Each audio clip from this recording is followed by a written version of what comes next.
नमस्कार मंडळी, श्री स्वामी समर्थ. यंदा 2025मध्ये पितृपक्ष 7 सप्टेंबर म्हणजेच सोमवारी सुरू होणार आहे आणि 21 सप्टेंबरला म्हणजेच सर्व पितृ अमावस्याला हा पितृपक्ष जो आहे तर तो संपणार आहे. आपल्या हिंदू धर्मामध्ये असे मानले जाते की मृत्यूनंतर आत्म्याचा एक नवीन प्रवास सुरू होतो. आपल्या हिंदू धर्मामध्ये पितृपक्षाला विशेष महत्त्व दिले जाते. पितृपक्षामध्ये कोणत्याही प्रकारचे शुभ कार्य केले जात नाही. पितृपक्ष किंवा श्राद्ध पक्षाला हिंदू धर्मात विशेष महत्त्व आहे. दरवर्षी भाद्रपद महिन्याच्या पौर्णिमेपासून पितृपक्षाची सुरुवात मानली जाते आणि ती आश्विन महिन्याच्या अमावस्याला संपत असते. हे पितृपक्ष 15 दिवस हे अत्यंत शुभ मानले जातात. असे मानले जाते की या काळात पूर्वजनासाठी तर्पण, श्राद्ध, पिंडदान केल्याने पूर्वजनाच्या आत्म्याला शांती मिळते आणि प्रखर पितृदोषापासून मुक्तता देखील मिळत असते. धार्मिक मान्यतेनुसार असं केल्याने पूर्वजन हे प्रसन्न होतात, ज्यामुळे जीवनात कधीही कोणत्याही गोष्टीची कमतरताही आपल्याला भासत नाही आणि त्यामुळेच आपण या पितृपक्षामध्ये आपल्याला पितरांच्या तिथीनुसार श्राद्ध, पिंडदान जे आहे तर ते करत असतो. पितृपक्षाचे 15 दिवस हे अत्यंत महत्त्वाचे असल्यामुळे या 15 दिवसामध्ये काही महत्त्वाचे नियमसुद्धा पाळले जातात. काही नियमाचे पालन जे आहे तर ते आपल्याला आवर्जून करावे लागत असते, कारण पितृपक्ष 15 दिवस हे आपल्या पूर्वजांना समर्पित असतात. आणि म्हणूनच आज या व्हिडिओमध्ये मी तुम्हाला अतिशय महत्त्वाची माहिती सांगणार आहे. आपल्याला पितृपक्ष संपेपर्यंत घरातून या 3 वस्तू कोणालाही द्यायच्या नाहीत आणि अशा कोणत्या वस्तू आहेत ज्या कोणालाही या पितृपक्षामध्ये देऊ नये 99% लोकांना माहीत नाही. जर आपण कळत नकळत या 3 वस्तू जर पितृपक्षामध्ये इतरांना दिल्या तर आपल्या घरातील लक्ष्मी साथ सोडून जाते. आपल्या घरात पितृदोष लागत असतो. त्या घरामध्ये कधीही लक्ष्मी स्थिर राहत नाही आणि त्या घराची कुटुंबाची मुलांची कधीच प्रगती होत नाही. आणि म्हणून आपल्याला काहीही झाले तरी ह्या 3 वस्तू ज्या आहेत तर त्या पितृपक्षामध्ये कोणालाच द्यायच्या नाहीत. तर अशा कोणत्या 3 वस्तू आहेत ज्या आपल्याला कोणालाही द्यायच्या नाहीत, तसेच पितृपक्षामध्ये कोणत्या नियमाचे पालन करावे याबद्दलची संपूर्ण माहिती आज मी या व्हिडिओमध्ये पाहणार आहे. त्यामुळे तुम्ही हा व्हिडिओ शेवटपर्यंत नक्की पहा. चॅनलवरती नवीन असाल तर सबस्क्राईब करा आणि कमेंटमध्ये श्री स्वामी समर्थ लिहायला विसरू नका. तर पहा, आपल्या हिंदू धर्मामध्ये पूर्वजांना देवता सारखे मानले जाते आणि म्हणून त्यांना आनंदी ठेवणे हे खूप महत्त्वाचे आहे. धार्मिक श्रद्धेनुसार जर पूर्वजन आनंदी असतील तर जीवनातील समृद्धी, सुख, संपत्ती येते. जर पूर्वजन नाराज असतील तर त्या व्यक्तीचे जीवन हे अडचणीने नेहमी भरलेले असते आणि म्हणून पितृपक्षात दररोज तर्पण करावे. परंतु ज्याचे पालक जिवंत आहे त्यांना तर्पणाचा नियम हा अजिबात लागू होत नाही. ज्याचे पालक जिवंत आहे त्यांनी दररोज सकाळी सूर्यदेवाला जल अर्पण करावे आणि त्यांच्या पूर्वजनाचे आणि आवडत्या देवतांचे नामस्मरण करावे, ध्यान करावे.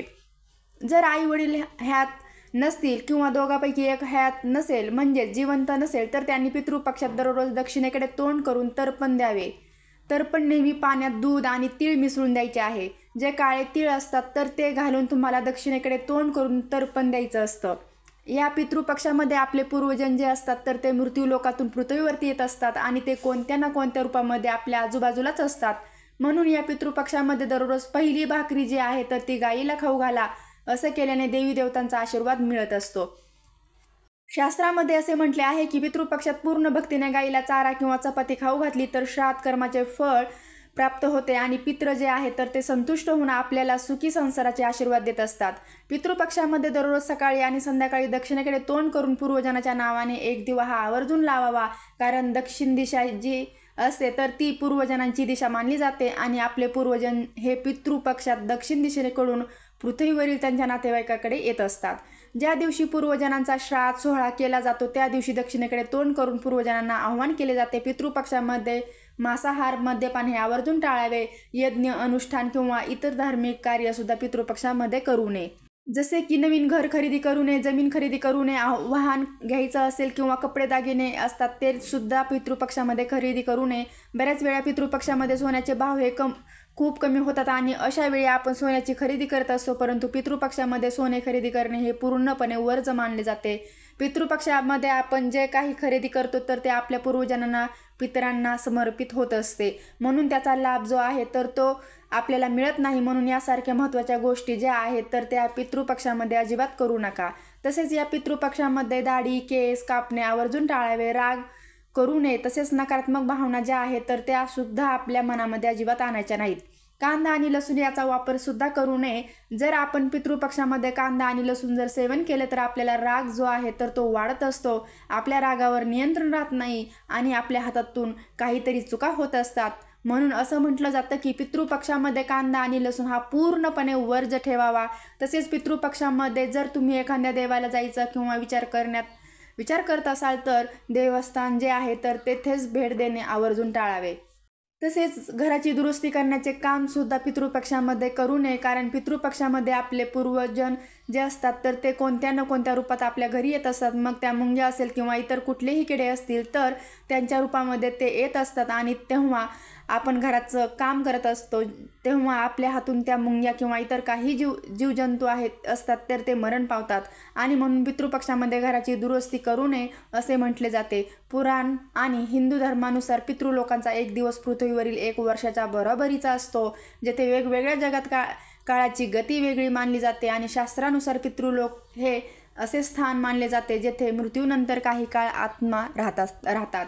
विशेष ज्या आत्म्यांना मोक्ष मिळू शकत नाही त्या ग्रंथामध्ये केवळ फक्त पितृलोकांचेच वर्णन केले गेले तर तेथे कालखंडाचा तपशील उल्लेख देखील केला गेला आहे. गरुड पुराण आणि शास्त्रानुसार देव, मानव आणि पूर्वजांसाठी काळाची गणना वेगळी आहे. मानवाचे 360 दिवस हे देवांच्या एका दिवसासारखे आहेत आणि मानवाचे 30 दिवस हे पूर्वजांच्या एका दिवसासारखे असतात. आणि या गणनेनुसार पितृलोकांचा 1 महिना पृथ्वीचा 30 वर्षा इतका आहे आणि पितृलोकांचे 1 वर्ष हे पृथ्वीच्या 360 वर्षा इतके आहे. मृत्यूनंतर आत्म्याचे न्याय करणे आणि त्यांना स्वर्ग, नरक किंवा पूर्वजनाचा मार्ग दाखवणे हे यमराजाचे काम असते. शास्त्रामध्ये असे म्हटले आहे की आत्मा पितृलोकातून पूर्वजन्मासाठी पृथ्वीवरती येत असतो आणि म्हणून जर आपण पूर्वजनासाठी श्राद्ध, पिंडदान किंवा काही धार्मिक विधी केले तर आपल्या पूर्वजांना पूर्वजन्म प्राप्त होतो. आपल्या पूर्वजांच्या आत्म्याला शांती मिळते आणि आपले पूर्वजन हे आपल्या भरभरून आशीर्वाद देत असतात आणि म्हणून पितृपक्षामध्ये आपल्याला पूर्वजांच्या तिथीनुसार श्राद्ध, पिंडदान जे आहे तर ते केले जाते. या पितृपक्षामध्ये कोणत्या नियमाचे पालन करावे तर पहा. पितृपक्षामध्ये आपले जे पूर्वजन असतात तर त्यांच्याबद्दल वाईट बोलू नये.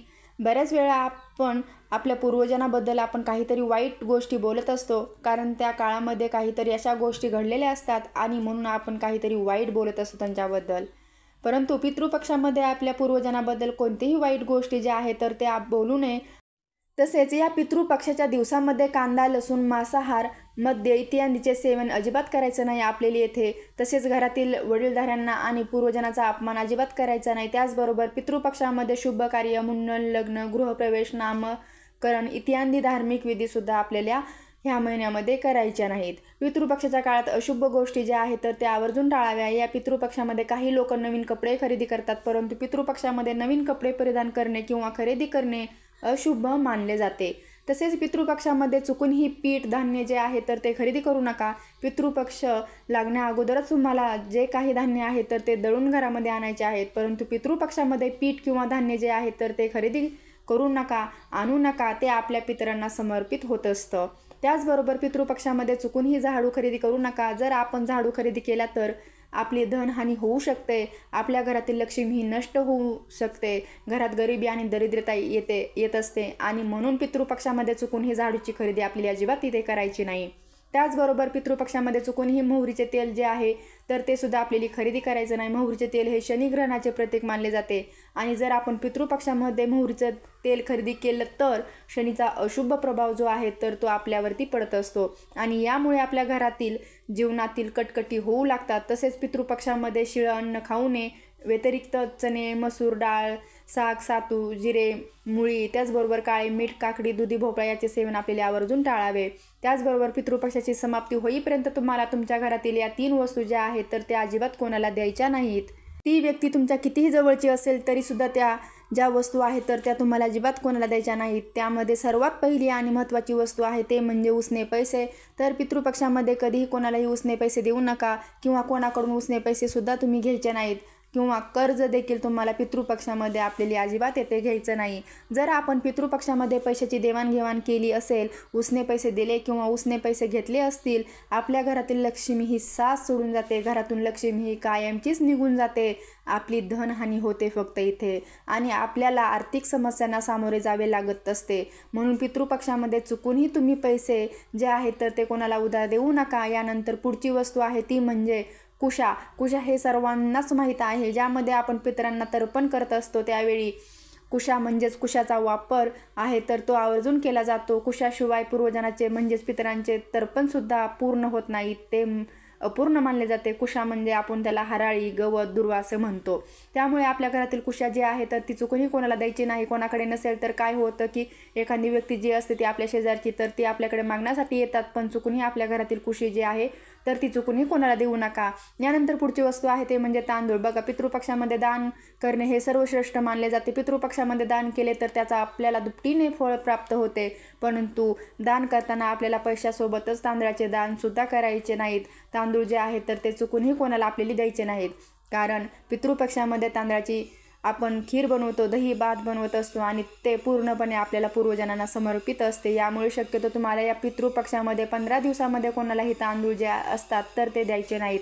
त्याचबरोबर पितृपक्षामध्ये दररोज संध्याकाळी आपल्याला घरामध्ये दक्षिण दिशेला एक दिवा लावायचा आहे. आवर्जून लावा. दक्षिण दिशेला पितरांसाठी दिवा लावला तर पितरांच्या वाटेतील अंधार हा दूर होतो. तर ज्या 3 वस्तू महत्त्वाच्या होत्या मी ती तुम्हाला सांगितलेल्या आहेत. नंतर भेटूया अशाच नवीन विचारासोबत. तोपर्यंत धन्यवाद.